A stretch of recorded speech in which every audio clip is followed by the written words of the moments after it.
여러분의 구독과 좋아요는 큰 힘이 됩니다. 안녕하세요. 김광삼 찐국TV 김광삼 변호사입니다. 여러분이 뭐 사귀던 여자 또 이제 배우자하고 싸움을 했어요. 그런데 전화를 하니까 전화를 안 받아요. 그래서 너무 화가 나니까 전화 받을 때까지 계속 하는 거예요. 50번, 100번. 그럼 이게 스토킹일까요? 아닐까요?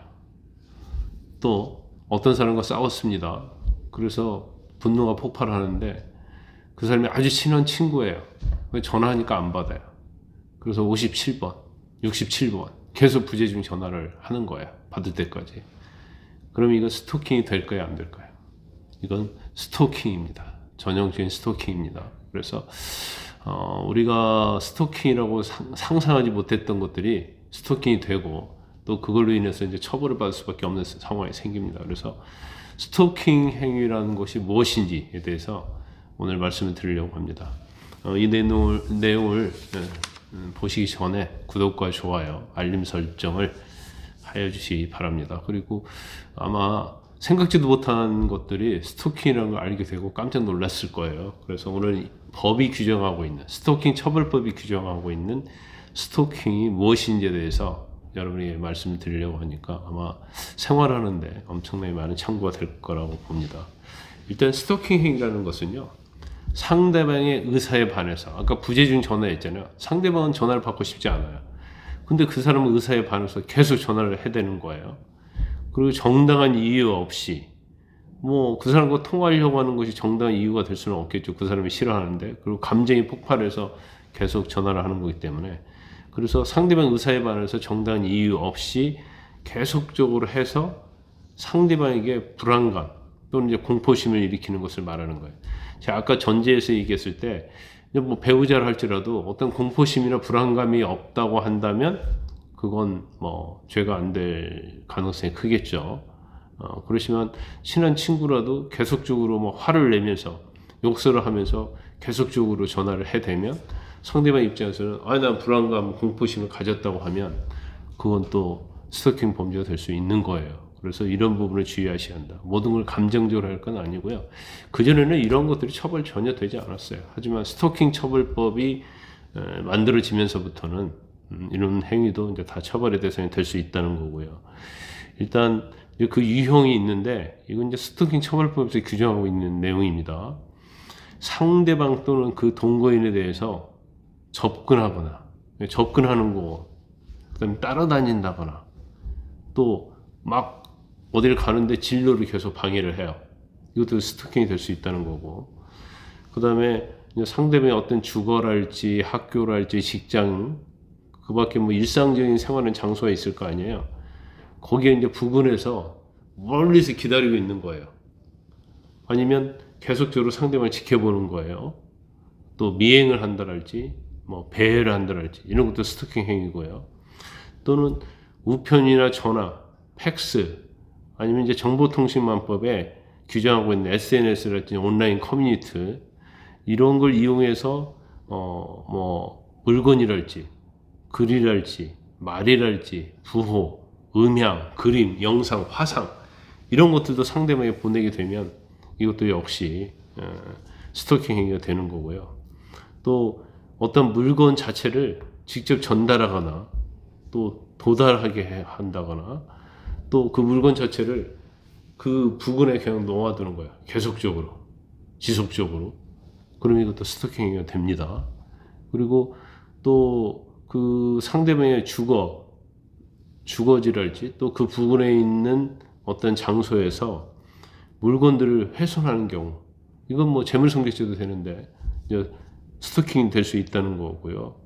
그 다음에 이제 중요한 것이 요즘 이제 정보통신망, SNS랄지 유튜브랄지 뭐 온라인 커뮤니티에서 굉장히 많이 활동하잖아요. 근데 여기에서 그 같이 활동 참여하는 사람에게 개인정보를 또 제공하는 경우도 스토킹이고요. 또 어떤 개인 위치정보, 그 사람이 지금 어디에 있다, 이제 그런 것도 제공하는 것도 스토킹에 해당이 됩니다. 또 뭐 어떤 뭐 이름이랄지 어떤 명칭이랄지 사진, 영상 또는 뭐 어떤 신분에 관한 정보를 이용해서 마치 자기가 그 사람인 것처럼 가장하는 거예요. 뭐 이런 분들은 생각하지 못했을 거예요. 마치 김광삼이 아닌데 정보통신망, 뭐 온라인 커뮤니티랄지 SNS에서 김광삼인 것처럼 가장을 하면 이것도 역시 스토킹이 된다는 거고요. 근데 이렇게 한다고 해서 무조건 스토킹이 되는 건 아니고 이게 지속적으로 반복적으로 돼야 돼요. 그러니까 단 한 번만 딱 해버리면 뭐 스토킹 아니고 다른 범죄에 의해서 이제 처벌은 받을 수 있겠지만 스토킹이 되려고 하면 이제 지속적으로 이제 반복적으로 돼야 한다는 거죠. 그래서 이런 스토킹 행위가 형도 상당히 무거워요.